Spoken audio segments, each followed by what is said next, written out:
Hello Cruelos, mabuhay! This is Gaisel Ortega again and welcome back to my YouTube channel. Kamusta po kayong lahat? Good morning, good afternoon, good evening. Anumang oras kayo nanonood sa akin ngayon, maraming pong salamat. Sa mga bago ko dyan subscriber, returning viewers, thank you so much sa suporta na umabot na tayo ng 7,300. Thank you talaga. Sa mga hindi pa po dyan nakasubscribe, please subscribe my YouTube channel, Gaisel Ortega, and click the notification bell below para updated kayo when it comes to maglabas ako ng aking mga video. Intro, pasok!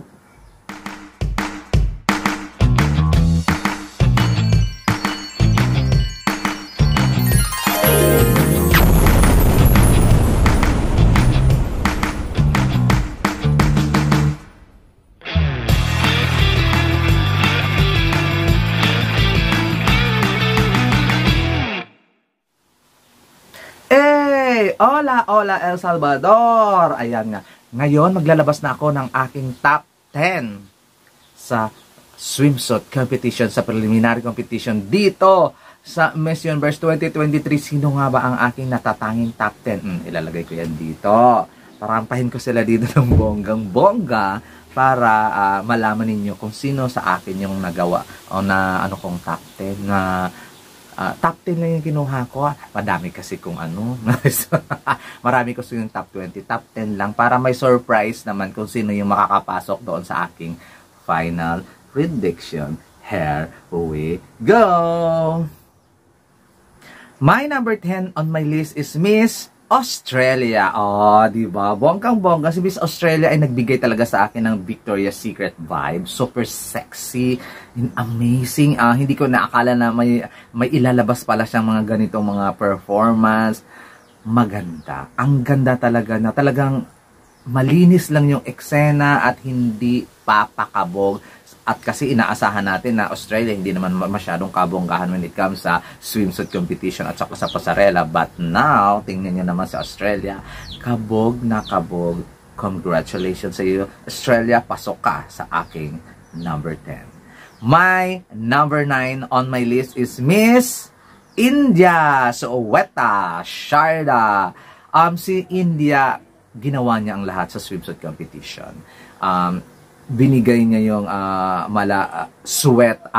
Pia Wurtzbach ng mga aurahan. Take note, dancer kasi to, kaya magaling talaga siya when it comes sa pasarela. Kaya yung mga ikot, galaw, puntos, camera angle, kaya niyang humarap. Talagang amazing ang performance ni Miss India. My number 8 on my list is Miss USA, Noelia Voigt. O, diba, pinatunayan niya sa atin na isa siyang half Latina. O, diba, may USA na galawan, may Latinang, may USA na ganda, may Latinang galawan. Ayon, talagang,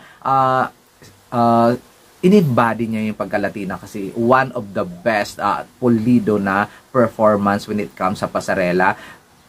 Tinalbugan niya pa yung performance niya doon sa Miss USA Miss USA 2023 at dito sa Miss Universe ay binonggahan pa niya. I love it. Noelia Voigt, talagang Viva Latina talaga din yung kanyang mga pa-eksena. My number 7 on my list, hindi ko to in-expect, but still nandito siya sa competition. El Salvador. I love her so much. Kung talaga lang mang eksena at saka kabugan, yung mga pasarela, kumakabog sa Ecuador. Bukod pa doon sa napakaraming sumasigaw sa kanya, maraming fans sa kanya dahil home court nga ito, binigay niya yung lahat. Hindi niya binigo ang mga taga El Salvador when it comes sa performance sa swimsuit competition. Kaya pasok siya sa aking number 7. My number 6 on my list, South Africa. Sa lahat ng African region, siya ang may pinakabonggang pasarela, siya ang may pinakamabonggang eksena, siya ang may pinakakabog na panalong eksena South Africa. Napakapulido. Mas bongga pa nga yung pasarela niya kay Zuzibini Tonzi, to be honest. Si Brioni, ano nga apelyido nito? Govender. Ayos. Apaka-arte lang. Pinakita niya sa atin na yung first impression natin sa kanya sa Miss South Africa ay super improvement, super bongga. I love her. Kaya nilagay ko siya sa aking number 6. My number 5 on my list. Pasok na tayo dito sa top 5 kasi nga ano ba tawag dito? Pasok na tayo dito sa top 5 kasi ito talaga sa akin yung pinaka nagbigay ng best performance when it comes sa swimsuit competition. My number 5 on my list, Puerto Rico, Carla Gilfo. Alam mo yung pagpasok pa lang, alam mo nga aura. Tapos yung gusto ko yung yung pag-pose niya sa gitna, tapos inangat niya yung legs niya, tapos biglang dahan-dahan niyang bongga talaga. I'm so amazed talaga sa pasarela ni Miss Puerto Rico. Talagang perfection overload. Yung naghahanap lang talaga ako ng very appealing performance. Kasi nga, perfect na yung ginawa niyang pasarela. Kulang na lang talaga. Yung mga facial reaction, mga transition, ginawa niya naman lahat. Nandun lang ako na hindi ako nakakuha sa kanya ng super ano ba tawag yun? Appeal. Yung animalistic appeal. Di ba when it comes sa pasarela? Kaya nilagay ko lang siya sa aking number 5. My number 4 on my list, to be honest, ito muna. Number 4 on my list, Venezuela. Hindi ako nagagandahan sa kanya. Sa sobrang retokada. Sa sobrang retokada ni Diana Silva, hindi na ako nagagandahan sa kanya.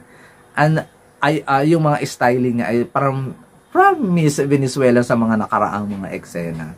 From Miss Venezuela yung mga makeup and hair, di ba? But binagbigay kasi siya sa akin ng magandang performance. So hindi naman pwede nating i-discredit yun. Porque umay na ako sa mukha niya, umay na ako sa mga pa-hairstyle niya, at saka sa kung ano man ang ginagawa ng mga Miss Venezuela when it comes sa preliminary competition. Still nagbigay talaga siya ng bonggang-bonggang performance. Yung sway, yung galaw, yung eksena, kabog na kabog. Nagbigay siya ng bababong performance, kaya nilagay ko siya sa aking number 4. My number 3 on my list, Colombia. Akalain mo ba namang hindi na may asawa na to at mga anak? At the age of 28, mas fresh pa siya doon sa batang mga contestant. O diba, bongga talaga. Siya talaga yung nilagay ko sa aking number 3 kasi when it comes sa lakad, amazing. Tapos sabi pa, wink pa siya. Amazing Colombia. Talagang pinatunayan mo na, Wes, hindi ako papakabog sa inyo. Ganun talaga yung eksena ni Miss Colombia. I doubt kung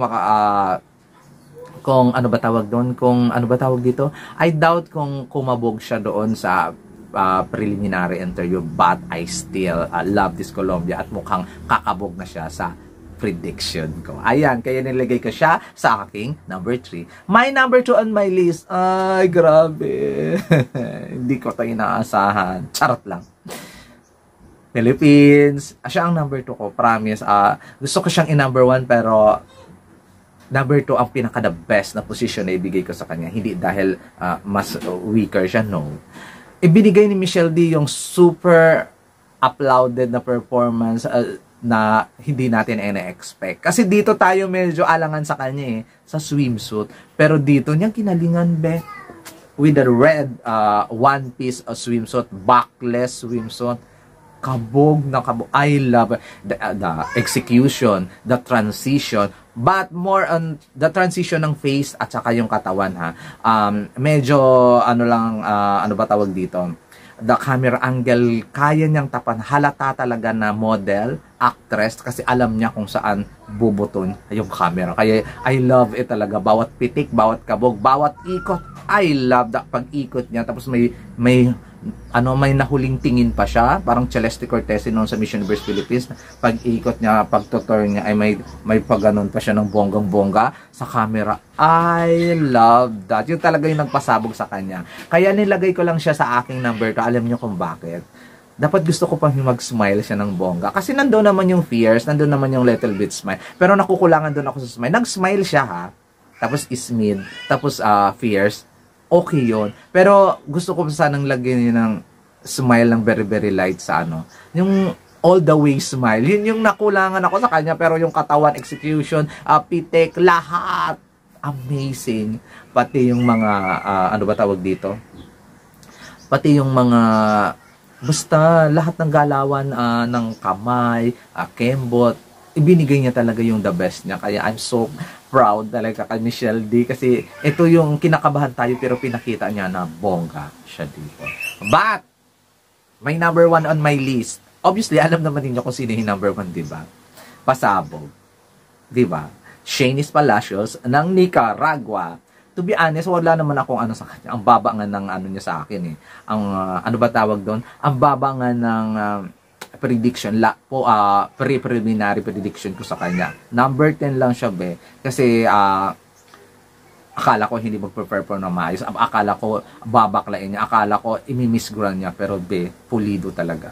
Wala ka lang masabi. Paglabas pa lang niya sa ano sa ano ba tawag doon? Sa runway. Miss Universe ang galawan. Ang ganda. Alam niya kung paano i-control at alam niya kung paano hindi i-over yung kanyang performance. Yun dun maganda. Yung ginawa niya, ginawa din ni Michelle, pero nag-serve siya ng wild smile. Kaya nilagay ko siya sa aking number 1. Yun na talaga yung ano ko, yung yun talaga yung ano ba tawag dito? Yun talaga yung nagustuhan ko rin kay Nicaragua. Yung super playful, super same as Michelle D, as in nagdadalawang isip ako. Tapos huli ko na sa paulit-ulit kong pinapanood, si Nicaragua nagbigay ng super wild smile and si Michelle hindi. Nag-smile siya pero bumalik siya sa fierce and mga landi-landi part, mga ganun. Parang seductive part, parang nang-aakit part, mga ganun. But ganun din yung ginawa ni Nicaragua at nagbigay talaga siya ng wild smile. Yun. Ayun talaga yung aking top 10. Wala na akong ibang napili pa. Wala na akong ipapasok pang iba. Sila ang nagbigay sa akin ng ano ba tawag yun? Kilig. When it comes sa swimsuit competition dito sa preliminary ng Miss Universe 2023. Kayo guys, ilatag din ninyo sa comment section kung sino ang top 10 ninyo or top 5 ninyo dito sa swimsuit competition na nagbigay sa inyo ng kilig, harot at saka kiliti. Ayan, comment down below lang kayo at pag-usapan natin ng bonggang-bongga. Maraming salamat. This has been Gaisel Ortega. Hanggang sa muli. Paalam!